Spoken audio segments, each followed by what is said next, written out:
जय हिंद साथियों, सामान्य ज्ञान से एक और उपयोगी वीडियो। आज की इस वीडियो में आप सभी से एमसीक्यू क्वेश्चन पूछे जाएंगे, यानी मल्टीपल चॉइस क्वेश्चन, बहुविकल्पी टाइप। दोस्तों, आप सभी को प्रत्येक क्वेश्चन के लिए 5 से 6 सेकंड का समय दिया जाएगा। इतने ही टाइम पीरियड के अंतराल पर आप सभी को क्वेश्चन का आंसर करना होगा।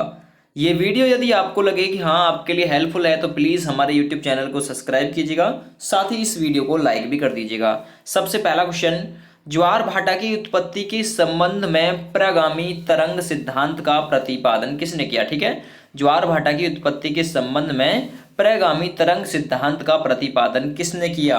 इसके लिए 5 सेकंड का समय है।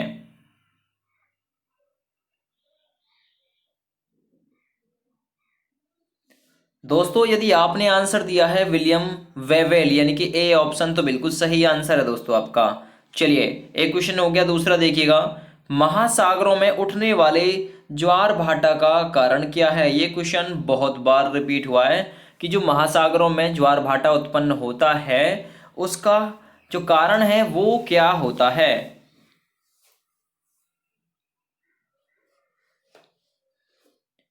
इसका राइट आंसर है सी ऑप्शन, चंद्रमा का प्रभाव। यानी सी ऑप्शन में जवाब आपने दिया है तो बिल्कुल सही है, अदरवाइज इसके अलावा कोई और ऑप्शन चूज किया तो गलत है।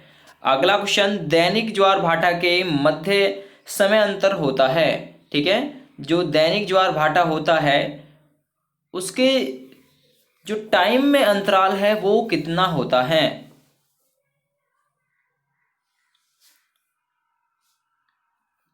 तो राइट आंसर हो गया 24 घंटे 52 मिनट, यानी कि बी ऑप्शन में जवाब दिया है तो सही आंसर है। अगला क्वेश्चन, जब सूर्य एवं चंद्रमा पृथ्वी के निकटतम पहुंचकर सीधी अवस्था प्राप्त कर लेते हैं तो ऐसी स्थिति में आने वाले ज्वार को क्या कहा जाता है? जब सूर्य एवं चंद्रमा पृथ्वी के निकटतम पहुंचकर सीधी अवस्था प्राप्त कर लेते हैं तो ऐसी स्थिति में आने वाले ज्वार को क्या कहा जाता है?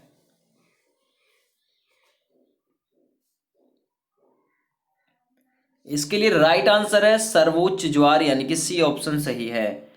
अगला क्वेश्चन, पृथ्वी के कितने प्रतिशत भाग पर जलमंडल का विस्तार है? जलमंडल का विस्तार कितने प्रतिशत भाग पर है और कितने प्रतिशत भाग पर स्थल मंडल है? चलिए, क्वेश्चन नंबर 5 का राइट आंसर है दोस्तों 71%। ठीक है, 71%, यानी कि स्थल मंडल, यानी कि जो भाग है ना पृथ्वी के कितने प्रतिशत भाग पर स्थल मंडल है, सॉरी जलमंडल है 71। ठीक है, तो ये जो जलमंडल है ना दोस्तों, ये भी स्थल मंडल पर ही आ रहा है ना। ठीक है, तो स्थल मंडल के 100% में से भाई 71 पर क्या हो गया? 71 पर तो पानी हो गया, और उसके बाद में भाई रहने का भी हो गया, फिर और भी बहुत सारे चीज हैं जो रह गए, वन पहाड़। ये सबसे बड़ा महासागर है। क्वेश्चन नंबर 6, राइट आंसर है इसका सबसे बड़ा महासागर है प्रशांत महासागर, सी ऑप्शन बिल्कुल सही है। अपना बताते रहिएगा कितने सही हो गए। सबसे बड़ा महासागर है, सॉरी सबसे बड़ा महासागर तो प्रशांत हो गया, सबसे बड़ा सागर पूछा है इसमें कि सबसे बड़ा सागर कौन सा है।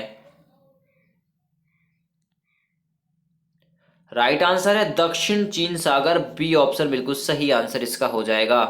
अगला क्वेश्चन, विश्व की सबसे बड़ी नदी बेसिन कौन सी है? विश्व की सबसे बड़ी नदी बेसिन कौन सी है? Question number 8। राइट आंसर हो गया अमेजन नदी बेसिन, ए ऑप्शन सही है। ठीक है, याद रखिएगा। अगला क्वेश्चन, भूमि की एक सकरी पट्टी जो दो बड़े भूखंडों को जोड़ती है उसे जाना जाता है। भूमि की एक सकरी पट्टी जो दो बड़े भूखंडों को जोड़ती है उसे जाना जाता है क्या, और किस नाम से जाना जाता है?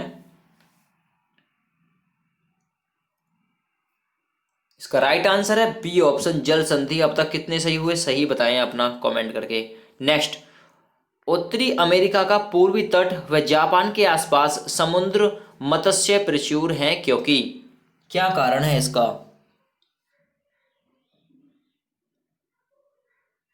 तो इसका यदि आपने आंसर दिया है सी ऑप्शन, गर्म व ठंडी जलधाराओं का मिलन, तो बिल्कुल सही आंसर है इसका। ठीक है, नेक्स्ट वन, मानसरोवर झील के क्षेत्र से निम्न में से कौन सी नदी निकलती है? मानसरोवर झील क्षेत्र से कौन सी नदी निकलती है? तो राइट आंसर है ब्रह्मपुत्र, सिंधु और सतलज। ठीक है, यानी कि डी ऑप्शन में जवाब दिया है तो सही आंसर है। अगला क्वेश्चन है, महासागर से छोटी वृहद लवणीय जलाशय क्या कहलाती है? ठीक है, महासागर से छोटी वृहद लवणीय जलाशय कहलाती है। Question number 12।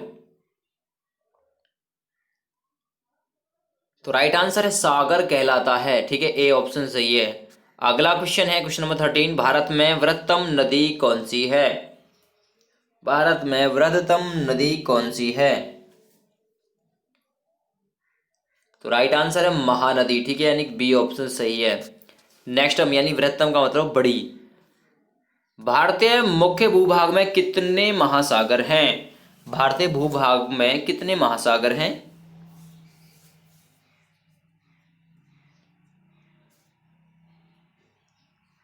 तो राइट आंसर है कितने महासागर हैं? एक। यानी कि भारतीय मतलब मुख्य भूभाग में तो कितने हैं? एक है बस। अगला क्वेश्चन, निम्न में से कौन सी नदी का उद्गम भारत में नहीं है?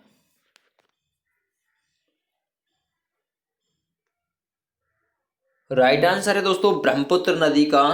ठीक है, उद्गम भारत में नहीं है, याद रखिएगा। अगला क्वेश्चन है, बिहार का शोक किस नदी को कहा गया है? राइट आंसर है बिहार का शोक है दोस्तों कोसी नदी, यानी कि सी ऑप्शन बिल्कुल सही आंसर इसका हो जाएगा।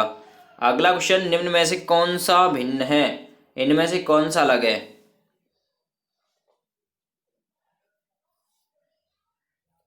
तो राइट आंसर है दोस्तों तालाब, क्योंकि तालाब का जो जल है वो स्थिर रहता है, नदी, झील और सागर इन सब में बहता रहता है।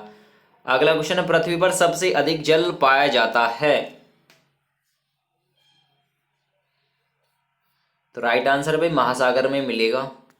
अगला क्वेश्चन, उज्जैन नगरी बसी है, तो उज्जैन किस नदी के किनारे बसा है? तो उज्जैन दोस्तों शिप्रा नदी के किनारे बसा है, आपको पता है। और लास्ट क्वेश्चन का आंसर, विश्व में सर्वाधिक लवणता वाला सागर कौन सा है? Question number 20। तो राइट आंसर दोस्तों वो है मृत सागर, बी ऑप्शन सही आंसर इसका हो जाएगा। ये थी एक इंपॉर्टेंट वीडियो आप सभी के लिए। चलिए, thank you, bye bye. Please subscribe my YouTube channel.